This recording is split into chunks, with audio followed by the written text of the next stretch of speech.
Graça e paz em nome de Jesus. Que bom ter você conosco aqui essa noite. Esse lugar preparado especialmente para que você pudesse ter um encontro com a presença dEle e com a palavra dEle. Queremos dar as boas-vindas aos nossos visitantes que estão vindo aqui pela primeira vez. É uma honra ter você conosco. Também aqueles que nos assistem pela TV Unicesumar, pelas nossas redes sociais. Que alegria que você está conectado conosco nesse exato momento. E nós temos certeza que Deus tem algo ainda especial para continuar fazendo até o término desse momento junto conosco aqui nesse lugar.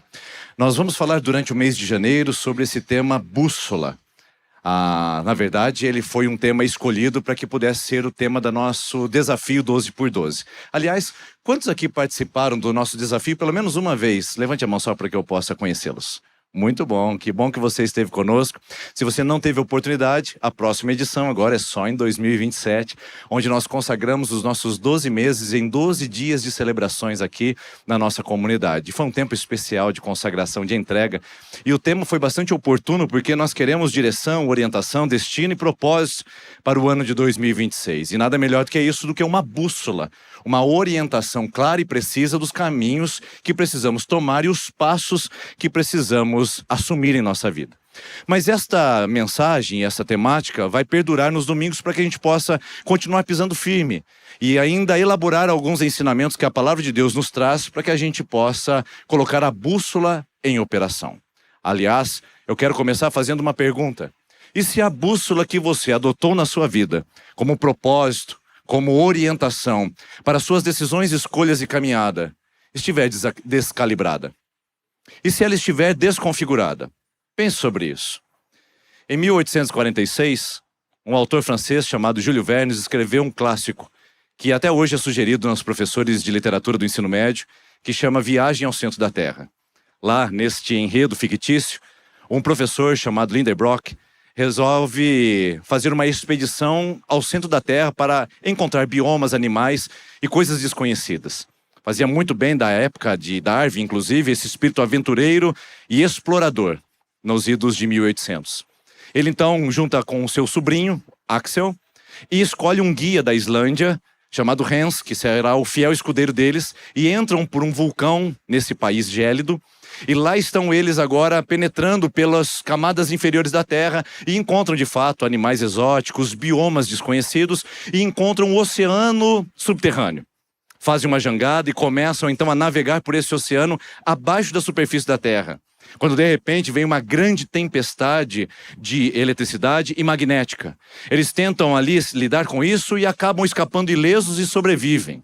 E continuam ainda consultando a sua bússola que apontava ao norte, o centro da Terra, onde era o princípio do professor Lindenbrock chegar naquele lugar.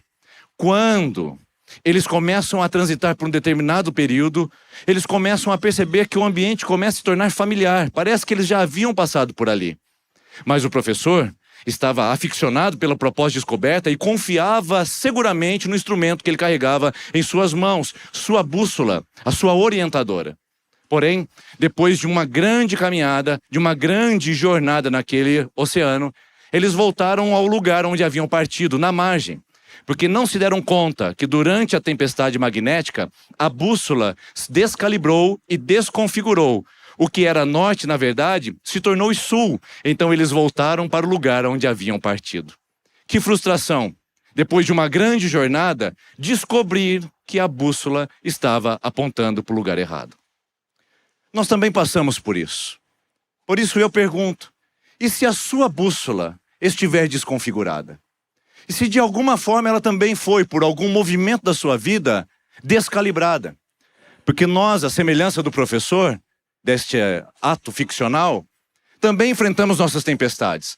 Não magnéticas e nem de eletricidade. Mas talvez a tempestade do seu casamento descalibrou a sua bússola. Talvez a sua experiência profissional fracassada tenha desconfigurado o seu norte. Quem sabe uma tempestade familiar, uma rebelião dos filhos, ou uma crise financeira, ou quem sabe uma tempestade física e até mesmo espiritual. Tocou a sua vida e desconfigurou a forma de você se perceber e se orientar no espaço da vida e na jornada da existência. Para você que talvez estava caminhando convencidamente e usando os instrumentos de percepção, em algum momento já está notando que o caminho que você tomou, ao invés de levar ao seu objetivo, está distanciando dele. Ao invés de trazer paz, está configurando em guerra. E pior, ao invés de estar pisando em território seguro de vida, parece que você está calcando os pés em ambientes de morte. Por quê? E tudo por causa de uma bússola descalibrada e desconfigurada pelas tempestades e circunstâncias que afetam a vida de todos nós. E aí passamos então a andar, ao invés de caminhos de vida, caminhos de morte, por causa de uma bússola desorientada. Aliás, há um texto das Escrituras de Provérbios capítulo 14, versículo 12, que fala exatamente sobre isso, sobre caminhos de vida e caminhos de morte. E o texto está registrado aqui. Versículo 12. Há caminho que parece reto ao homem, mas ao final conduz à morte. Eu quero mostrar esse texto para você de uma maneira muito precisa e didática. Como os livros de Provérbios é coleção de sabedoria popular e de ditados populares da época, nós não temos nele uma capacidade muito grande de fazermos uma grande exegese, relacionando os versículos anteriores e posteriores, como comumente fazemos aqui na nossa igreja. Também muitas vezes nós fazemos contextualização histórica e não é o nosso propósito essa noite. Nós queremos atacar exatamente o versículo, observar os termos e ver como ele se constrói, a ponto de extrairmos e garimparmos lições para a nossa vida e sabedoria, para que possamos reordenar e reorientar a bússola da nossa existência, para que tomemos caminhos e percursos sensatos, coerentes, sábios e de vida, e não de prejuízo, de dano, de perda e de morte. Então vamos lá. Esse texto apresenta para mim, principalmente, 3 realidades, logo de cara, que eu gostaria de compartilhar com você. A primeira realidade é que o texto destaca a palavra ao homem. O caminho defeituoso, o caminho tortuoso, com equívocos, com tropeços, com quedas, não é de Deus. Esse caminho é construído pelo homem. A palavra de Deus diz no Salmo 18, versículo 30, a palavra de Deus é provada e o caminho de Deus é perfeito. Tem gente que diz, pastor, como está na Bíblia, Deus escreve certo por linhas tortas. Primeiro que isso não está na Bíblia. Segundo, que Deus nunca escreve certo por linhas tortas. Ele escreve certo por linhas certas, caminhos certos. Caminho torto e linhas tortas é relacionado ao ser humano. Se o nosso caminho não vai bem, se a nossa trajetória tem tropeços e quedas, isso diz respeito à nossa maneira de fazer o percurso e não a maneira de Deus estabelecer o seu propósito. Isaías 58 diz que os caminhos do Senhor são mais altos que o nosso. A palavra de Deus diz que os pensamentos de Deus, em Isaías 58, são mais elevados que o nosso. Portanto, se há alguma coisa errada com o seu caminhar, não diz respeito ao seu Deus. Ele continua sendo quem diz que é. Diz respeito a você e a mim, seres humanos, que temos os nossos passos trôpegos e decisões equivocadas. A segunda realidade que esse texto me apresenta é que ela é uma realidade binária. Note bem o termo. Parece reto, mas ao final é morte. São realidades opostas e contrastes colocados aqui justamente para mostrar o paradoxo da vida. Nós não temos a opção de fazer uma escolha por um espaço neutro. A realidade da caminhada da vida é dupla, é binária. Não existe uma terceira possibilidade. O terceiro aqui é excluído. Há caminhos de morte e há caminhos de vida, mas não existe um espaço neutro. Aliás, é nesse engano que muitos de nós somos enredados e somos acometidos. Na nossa cultura mental, nossa maneira de lidar com as coisas, nós imaginamos que pode ser que nós estejamos trilhando um caminho de morte, pode ser que estejamos desenvolvendo um caminho de vida, ou pode ser que nós estejamos no meio do caminho, ainda não decidimos para onde vamos, um espaço neutro. Para muitos de nós, a imagem é mais ou menos assim. Um engano sutil que toma a nossa mentalidade. Enquanto eu não me batizo, enquanto eu não decido por Jesus, enquanto eu não decido sobre aquele relacionamento, enquanto eu não tomo uma decisão sobre os meus hábitos, enquanto eu não mudo a minha trajetória, eu estou num caminho neutro. Eu estou parado. Eu estou num ambiente protegido. Tá bom que ele não é um ambiente próspero, abençoador e de vida. Mas também não é um caminho de destruição, de prejuízo e de morte. É engano seu. Porque não há possibilidade de espaço neutro. Ou você está trilhando caminhos de morte, ou você está trilhando caminhos de vida. Inclusive tem uma ilustração que eu gosto bastante e ajuda a esclarecer isso que nós estamos falando aqui. Um certo homem estava sobre o muro, e dos dois lados do muro havia uma batalha pela sua vida. Do lado de cá, os anjos de Deus diziam: desce daí, homem, venha para o nosso lado, venha desfrutar a alegria, a paz verdadeira, venha para o nosso terreno, desça desse muro e venha estar conosco. E do lado de lá, o diabo e os seus anjos emudecidos, calados e totalmente ignorando aquele movimento. O homem em cima do muro olha para aquelas circunstâncias e, curioso, pergunta ao diabo e aos seus anjos: o que está acontecendo aqui? Do lado de lá eles me apelam, do lado de lá eles me provocam para que aceite o convite deles, e do lado de cá vocês não fazem nenhum esforço. Vejam, eu estou no muro, vocês não querem que eu vou para o lado de vocês? Então o diabo toma a palavra e, com toda a sabedoria e voz impostada, ele diz: é que o muro já é nosso. Não tem espaço neutro. Talvez você esteja trilhando caminho que nesse momento não se apresenta tal como morte. Mas pode ser que seja. Porque não há uma terceira opção. Não há espaço de neutralidade. Um relacionamento complicado, uma cultura de vida perversa, um estilo, hábitos comprometedores, uma fé mediocrizada e atrofiada. Não é um caminho neutro. Já é caminho de morte. E aí nós chegamos à terceira realidade, que talvez vai explicar muito mais para você o porquê que muitas vezes você tem a impressão de que está em espaço neutro, quando na verdade já está em espaço de morte. É que a realidade, nesse caso, ela é enganosa. O texto diz: mas ao final, no começo nem parece que é de morte. Nos primeiros passos da jornada, com a bússola descalibrada, nem parece que a gente está desviando do caminho. Mas junte isso e some isso a quilômetros de jornada e você perceberá o desvio comprometedor que esse pequeno desvio da rota lhe proporcionou. Imagine só uma vida toda em pequenos desvios, princípios negociados, valores transigidos, situações que você assimilou e permitiu na sua vida e que de repente foram pequenos ajustes de graus na sua rota e que podem ser a longo prazo uma expressão exalta do que é destruição, perda, prejuízo, dano e morte. Ah, mas eu estou ileso.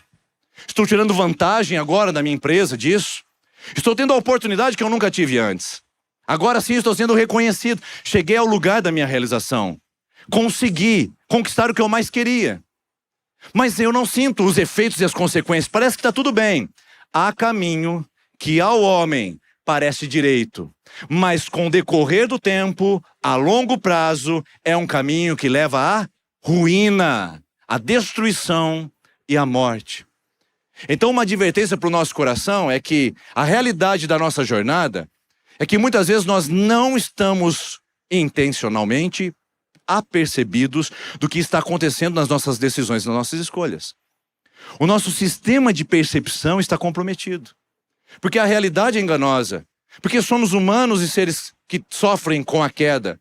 E principalmente porque nós temos apenas duas opções: a vida e a morte, a bênção, a maldição, ser quente ou ser frio, a porta estreita ou a porta larga. Não existe espaço de neutralidade. O problema é que não percebemos isso. E por que isso acontece? Eu quero agora aprofundar com você um pouquinho mais esse texto e destacar um termo que até agora não chamou atenção para você, mas que é importantíssimo. Como eu disse, o livro de Provérbios e esse texto, ele não tem relação com os versículos anteriores nem posteriores. É uma ilha. É uma sentença popular de sabedoria.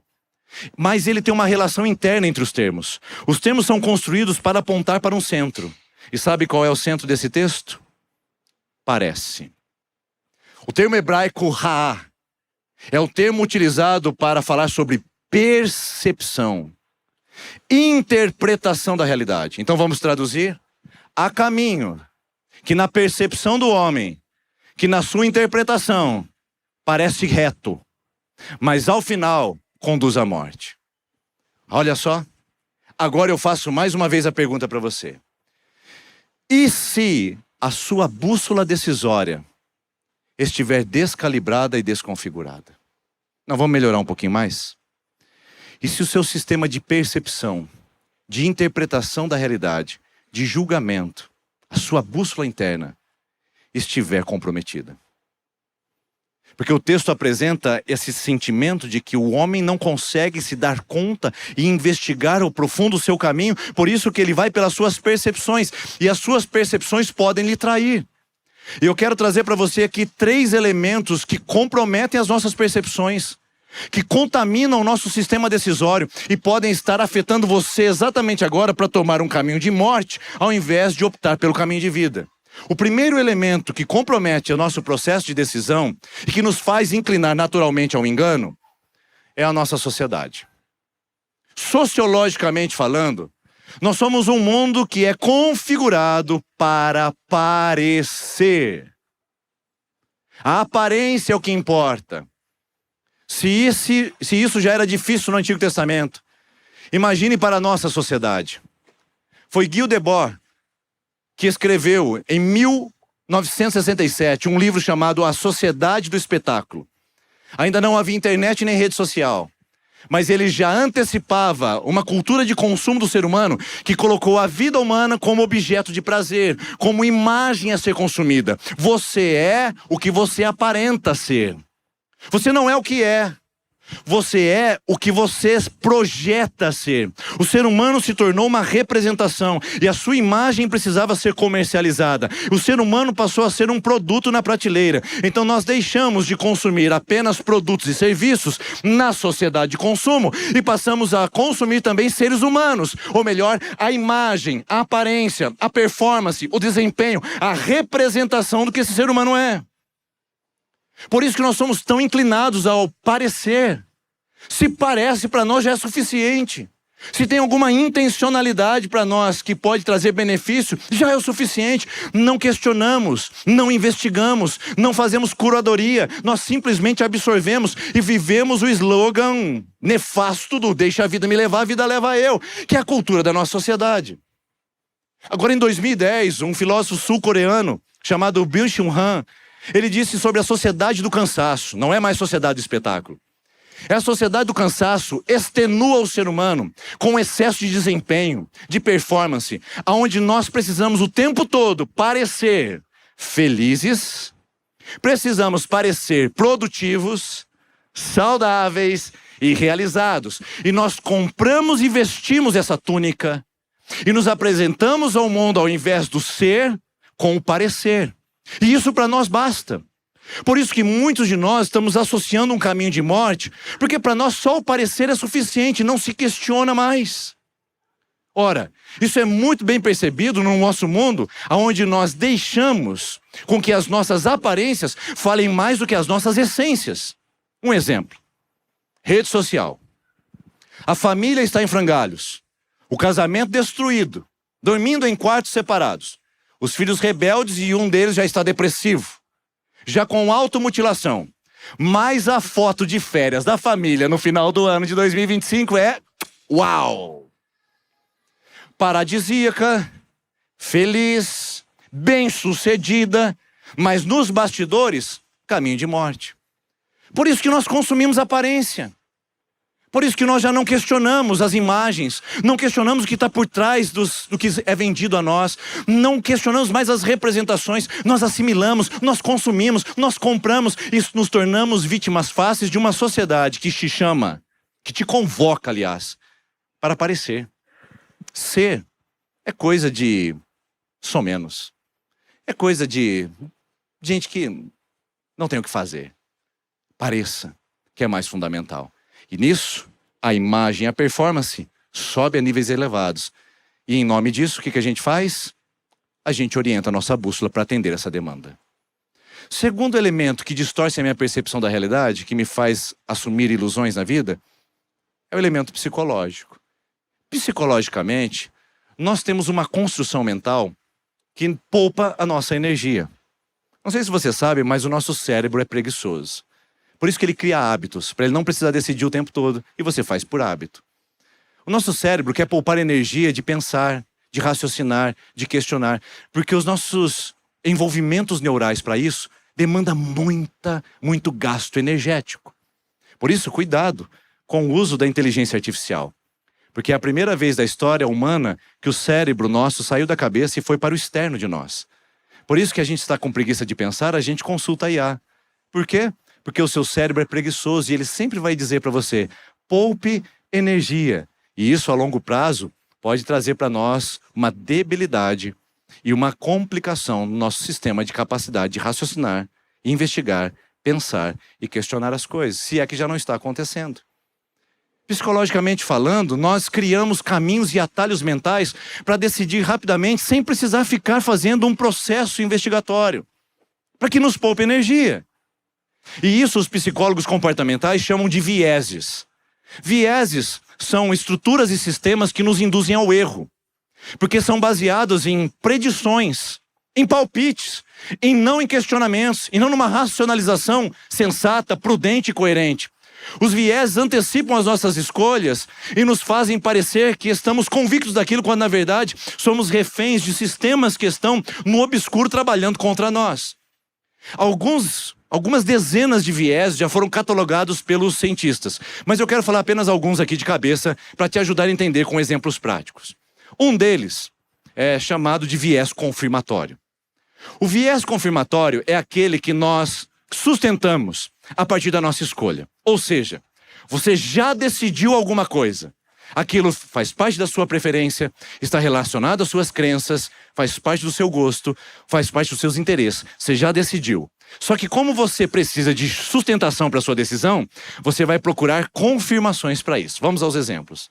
Seu marido esse ano já decidiu trocar de carro. Ele só não falou para você. Mas ele falou o seguinte: nossa, esse carro precisa de manutenção. Nossa, você viu que esse carro está gastando demais? Sempre gastou.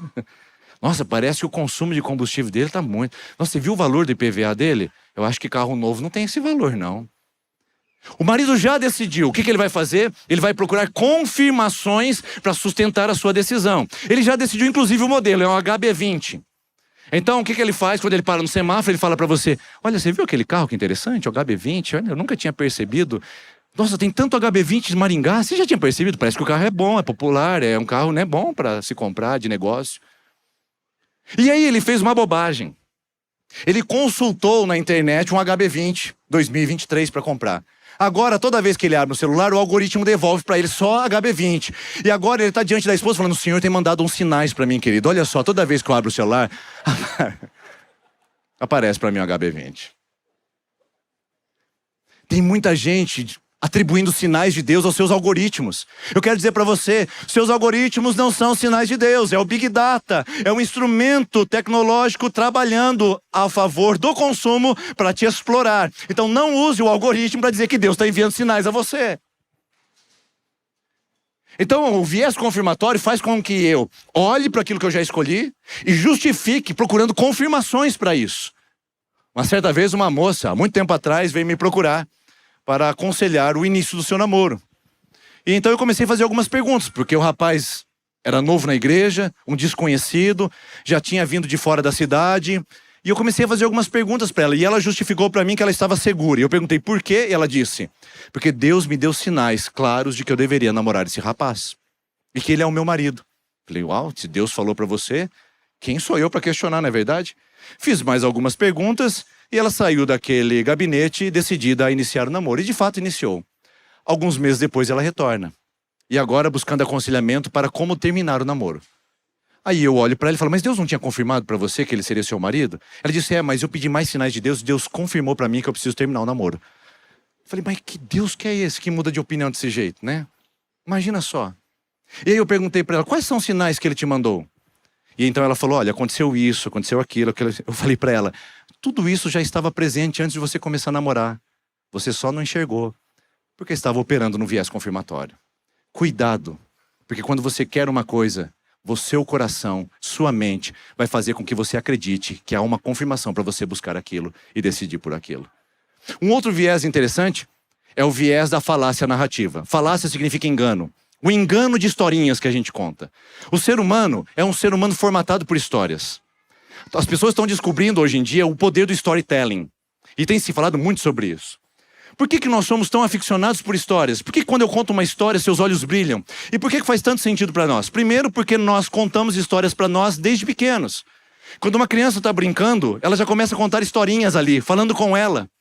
É o seu eu interior conversando e já colocando ordem no mundo, histórias, porque são mais fáceis de memorizar, dão segurança e dão ordenação à nossa existência. Quando nós contamos histórias, nós ficamos mais tranquilos e vemos uma lógica construída. O problema é que nós somos seletivos nos fatos e imagens da nossa história. Podemos estar indo pela falácia narrativa da positividade, aonde a gente está pegando apenas coisas positivas da nossa vida e dizendo, se eu fizer aquilo, se eu fizer aquilo outro, se eu fizer aquilo outro, o resultado vai ser igual. Afinal de contas, é isso que está acontecendo na minha vida. Quando na verdade é só um engano, porque você só selecionou o que era bem sucedido, o que era proveitoso, evitando, omitindo e negligenciando as partes críticas, os fracassos, os dissabores, as perdas e os prejuízos. Então a história parece linda. Por quê? Porque nós selecionamos e ordenamos uma história de sucesso e positividade. O mesmo pode acontecer com traumas. A falácia narrativa opera também na negatividade.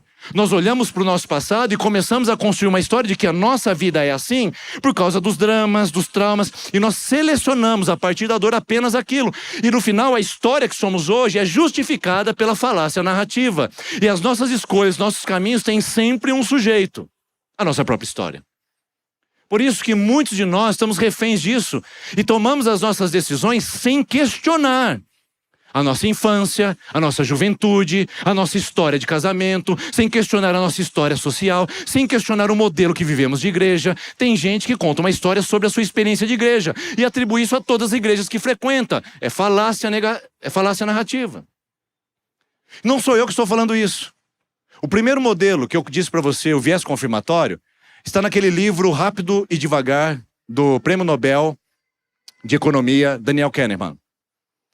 Essa falácia da narrativa está no livro A Lógica do Cisne Negro, de Nassim Nicholas Taleb, que fala como nossas histórias muitas vezes estão fundamentadas em crenças transitórias, vulneráveis e frágeis. Mas tem mais uma bem interessante, que é o viés da familiaridade. Esse está no livro Pense de Novo, de um psicólogo chamado Adam Grant. Esse psicólogo fala o seguinte: tudo que para nós é confortável, tudo que para nós é familiar, tudo que traz alguma segurança e aquece o nosso coração, a gente acha que já está confirmado, é certo, convencido de que é isso que tem que acontecer. Cuidado com decisões que são familiares demais para você, que não te colocam para fora da zona de conforto, que ficam fazendo com que você se sinta apalpado e protegido por vários sistemas de segurança.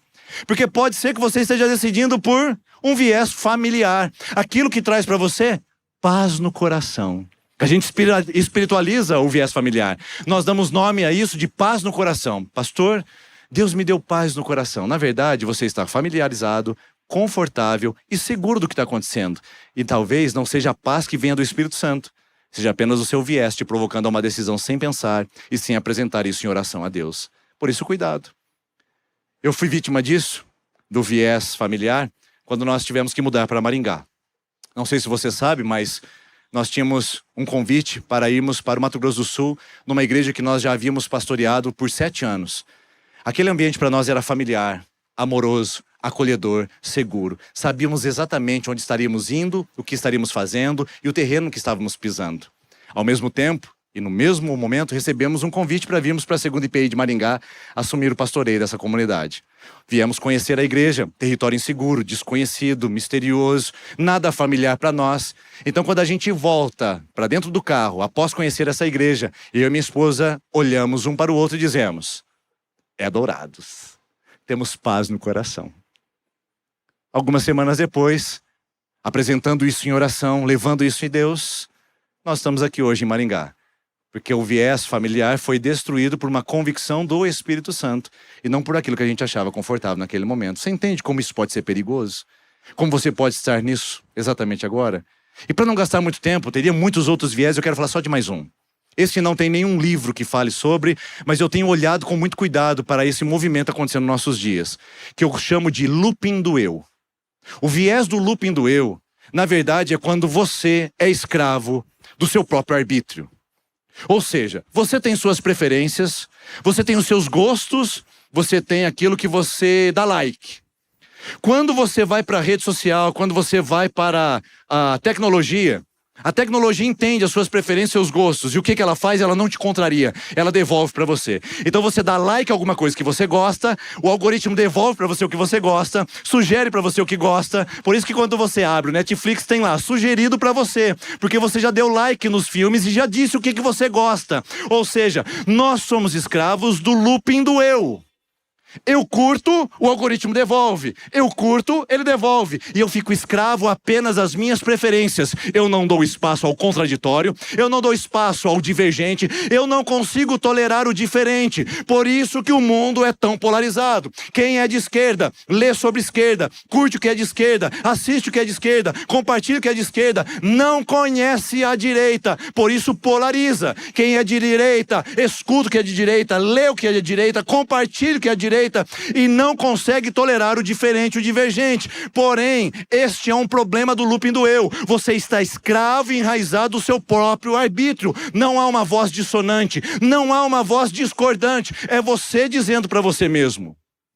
O filósofo e sociólogo Byung-Chul Han, ele diz o seguinte: são câmaras de eco, onde nós entramos e ouvimos a nossa própria voz. Nós falamos o que gostamos e ouvimos o que gostamos. E é por isso que nós somos tão intolerantes ao diferente, ao divergente, porque nós não conseguimos mais tolerar o que desagrada, o que vai contra as nossas preferências, palpites e gostos. O looping do eu é um perigo. Quem é que confronta você? Quem é que é o contraditório das suas escolhas? Quem faz o contraponto da sua vida? Quem é que questiona as suas decisões? Pode ser que psicologicamente você esteja preso nesse narcisismo individualista, onde você escuta você mesmo na câmara de eco que você mesmo criou para você. Mas por fim, para a gente não demorar muito, não podia ficar de fora. Sociologicamente, nós vivemos numa sociedade que parece. Psicologicamente, nós criamos vieses que parecem e que fazem atalhos para a gente poder absorver as decisões como se fossem certas e como se a bússola estivesse sempre equilibrada. E espiritualmente, nós temos em nós um grande desafio, porque Efésios capítulo 2 diz que nós estávamos mortos dos nossos delitos e pecados. Um homem e uma mulher sem Deus, sem a restauração do seu relacionamento com Deus através de Jesus Cristo, está morto, está morta. E gente morta é um marionete do agente funerário. Gente morta não decide. Você já viu um morto dizer assim: olha, eu queria que você trocasse o paletó, não está muito bonito esse aqui para mim não. Você já viu um morto dizer assim: olha, me enterra já com me enterra já com a chave aqui para eu poder me abrir, ou com uma pá dentro. Já viu? O morto não decide. A palavra de Deus diz que nós estávamos mortos nos nossos delitos e pecados. E quem é que conduzia a nossa vida? Leia Efésios 2. Nós éramos filhos da desobediência, escravos das potestades do ar. Ou seja, nós estávamos perdidos sem Jesus Cristo. E a nossa restauração com Deus, nossas escolhas e decisões são enviesadas para a soberba, para o orgulho. Somos tomados pela síndrome de Lúcifer, que derrubou esse anjo do céu por causa da sua própria vaidade. Sem Jesus Cristo na nossa vida, nossas escolhas estão contaminadas pela soberba, arrogância e altivez da nossa alma e da nossa independência. Então eu pergunto para você mais uma vez, diante do que você já ouviu, e se a bússola, a percepção, a interpretação da realidade e o seu sistema de julgamento estiver descalibrado? E se tudo isso estiver desconfigurado? E se aqui agora, tudo que você disse, eu acredito que eu estou no caminho certo, for uma mentira? E se o norte que você definiu para a sua vida, na verdade, ao invés de levar para os propósitos de Deus, está desviando dele? Você já questionou sobre isso? Porque é aqui que eu quero entrar agora, no antídoto. Infelizmente, o texto de Provérbios é tão curto que ele não apresenta para nós uma solução. Ele só faz uma advertência. Mas eu quero aproveitar os conhecimentos bíblicos e apresentar para você alguns antídotos pelas Escrituras para que a gente possa lidar com o caminho enganoso e nos livrar dele. O primeiro é pausa para reflexão. Nós somos e vivemos num mundo extremamente acelerado, meus irmãos e irmãs. Um mundo que pede para que você tome a decisão em um clique, compre agora, não deixe para depois. Você que entra no funil da escolha e diz que... Eu vou dizer, tá? A publicidade e o marketing tem um negócio chamado de apelo de escassez. Argumento de escassez. Vai dizer para vocês, tem que fazer agora, senão você vai perder. Porque você decidindo rápido, você é presa fácil. Quem não pensa, não decide bem. Não raciocina bem. Por isso que Provérbios 19:2, grave bem o que eu estou te dizendo. Provérbios 19:2. Não é bom agir sem refletir, porque peca aquele que é precipitado. Fazemos escolhas rápidas sem pausar para refletir. Isso é um dano para nós. Inclusive algumas pessoas fizeram viagens de férias e voltaram com um contrato. E se você tem nessa condição, depois a gente pode orar com você, não tem problema nenhum. Voltaram com um contrato de imóvel compartilhado, de cota imobiliária. Foram visitar o resort. O pessoal do resort falou o seguinte: olha, se você ouvir a nossa proposta, for na nossa apresentação, você vai ganhar um almoço grátis aqui. Falou, opa, almoço grátis, estamos dentro. Vamos ouvir a proposta, né? E aí sentaram lá naquela mesinha e ele começou, com todas as técnicas e argumentos possíveis. E de repente ele coloca o contrato da sua frente e diz, não, tem que ser agora. Não, você não pode constar nada. Não, a entrada é simples, você dá 10 mil reais agora e o imóvel é para você pode usar 4 vezes no ano. O problema é que o imóvel é em Orlando, em Gramado, em qualquer lugar, no Chuí, no Oiapoque. E aí você não consegue nem se deslocar lá uma vez por ano, mas sai com um contrato dizendo, meu Deus, o que eu fiz da minha vida? Agora eu tenho que pagar mais 75 parcelas. Ou seja, as nossas decisões precipitadas nos levam a enganos desastrosos. Por isso, o antídoto é pause. Diminua o ritmo, meu irmão, minha irmã. Desacelere seu coração. Você não precisa decidir isso hoje. Você não precisa comprar isso agora. Você não precisa fazer essa escolha nesse momento. Desacelere, aquiete o seu coração. E eu tenho uma estratégia poderosíssima, um recurso maravilhoso que ajuda você a fazer essa pausa para reflexão. Tá pronto? Preparado? Eu quero que você faça uso sem moderação disso. O recurso maravilhoso, inovador e estratosférico é oração. Quem leva a Deus em oração suas decisões e escolhas tem mais tempo para pensar. Enquanto ora raciocina, enquanto ora questiona, enquanto ora se submete, enquanto ora se sensibiliza, enquanto ora discerne melhor. Por isso ore mais, minha irmã. Ore mais. A oração não é Senhor, eu quero te pedir, mas oração é Senhor, me faça entender.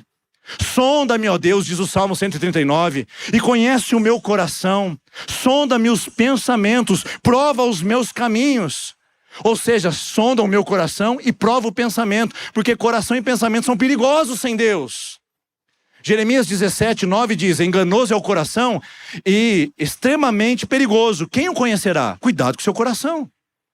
Provérbios capítulo 3, versículo 5 diz, confia no Senhor de todo o seu coração e não te estribes no seu próprio entendimento. O seu pensamento, sua razão pode ser perigosa em algum momento. Converta seu coração e sua mente apresentando a Deus em oração a sua vida. E enquanto você ora, Deus te transforma. Romanos capítulo 8, versículo 2. Mas não se conformem com o mundo. Não se conformem com a sociedade, com o psicológico. Não se conformem com a espiritualidade caída. Mas transformem-se pela renovação da sua mente, para que vocês experimentem a bússola, o caminho, o trajeto, a vontade, que é boa, perfeita, e aí você diz para mim a última qual é? Agradável. É ali que está a nossa garantia de caminho de vida. Quando nós submetemos a nossa vida em oração, a pausa nos faz refletir e a oração nos faz discernir. E isso gera uma mente que não governa a sua vida, mas uma mente que discerne, ou discerne, melhor dizendo, o propósito de Deus para a sua vida. Segundo antídoto, presença na comunidade. Esse é o oposto da câmara de eco. Porque se você ouve só você mesmo nos seus gostos e preferências, quando você está em comunidade, você tem que tolerar o diferente. Porque tem gente de esquerda sentada do seu lado. Tem gente de direita sentada do seu lado. Tem gente que poupa dinheiro porque se acha previdente. E tem gente que gasta o dinheiro que ganha porque se acha alguém que aproveita a vida.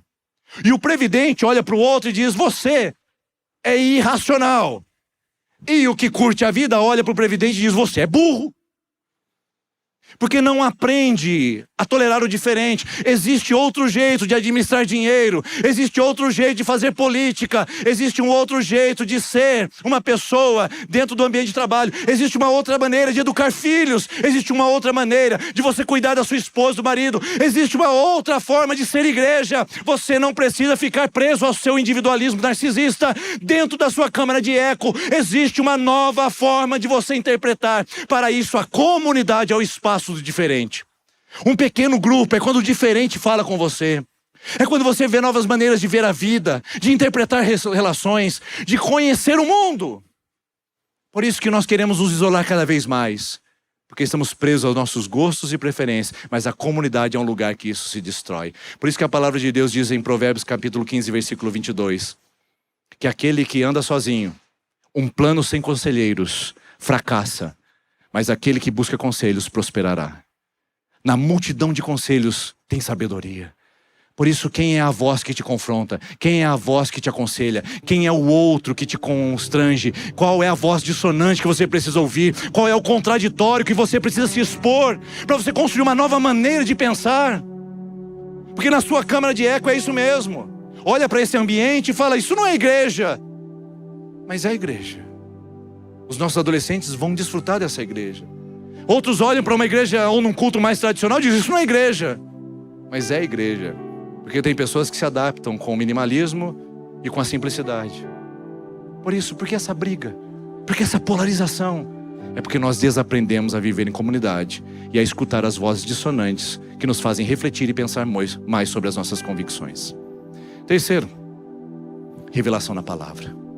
O que você precisa não é de mais uma consulta IA. Você precisa de revelação da palavra. Irmãos e irmãs, sem a palavra de Deus nas nossas mãos, é bem provável que já estejamos no caminho de morte e ainda não percebemos. Só assistindo influencer, só assistindo o que o YouTube recomenda para você, só rolando os seus reels e vendo as pessoas da sua preferência, é provável que você já esteja no caminho de morte. Porque é só a palavra de Deus que tem o que é agradável e desagradável. É só a palavra de Deus que nos lê por fora e por dentro. Só a palavra de Deus que vê a nossa aparência e nossa essência. Por isso que o Salmo de número 119, versículo 105 diz, lâmpada para os meus pés é a sua palavra e luz para o meu caminho. Quer andar bem? Use a palavra de Deus e não seu influencer. Use a palavra de Deus e não seu sistema de crenças pessoais. Use a palavra de Deus para caminhar bem. Aliás, se você quer algo que te confronte e algo que te faça questionar a realidade e faça questionar o seu próprio sistema decisório, Hebreus 4:12, grave bem esse texto, eu vou citar, que diz assim: a palavra de Deus é viva e eficaz e é mais penetrante do que qualquer espada que corta dos dois lados, porque ela penetra ao fundo, ao profundo, ao ponto de fazer divisão entre juntas e medulas, espírito e alma, e é pronta, preparada, apta, eficiente para discernir pensamentos e propósitos do coração. Pensamentos, mente e emoções são todas subjugadas pela palavra de Deus. Isso o seu pastor talvez não possa fazer, o seu influencer não possa fazer, o seu Reels preferido não faça, mas a palavra de Deus pode te dar a exposição da revelação de quais são os valores, o princípio, a vontade e o prazer de Deus para a sua vida e reorientar a bússola do seu coração. Uma igreja sem Bíblia na mão pode já estar caminhando em um trajeto de morte.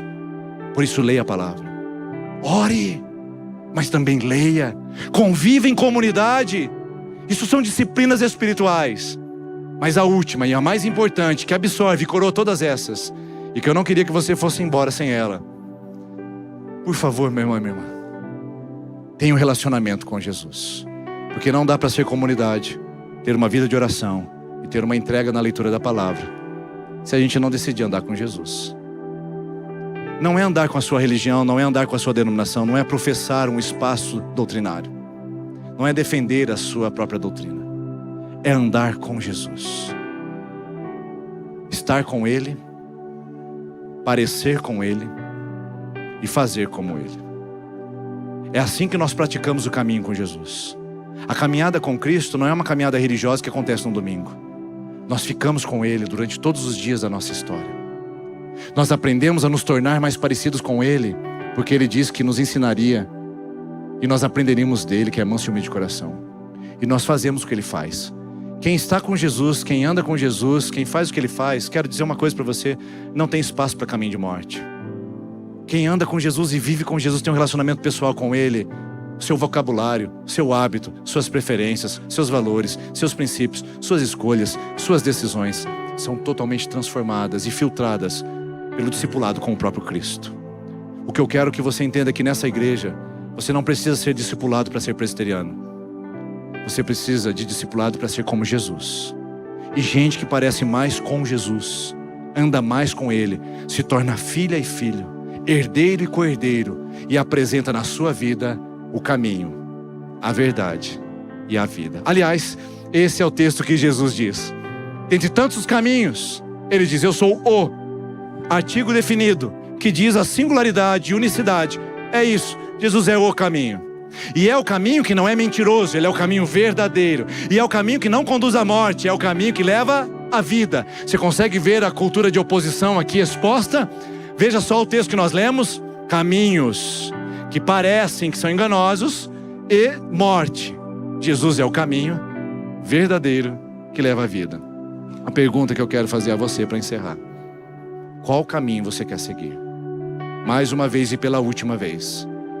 E se a bússola do seu coração e do seu sistema decisório estiver descalibrada? Pergunte a Deus sobre isso. Reflita sobre isso. Veja quais são os elementos que podem estar contaminando. E levante-se para tomar decisões mais sábias, sensatas, coerentes e que te levam ao caminho de vida. Você pode se colocar em pé no seu lugar, por gentileza?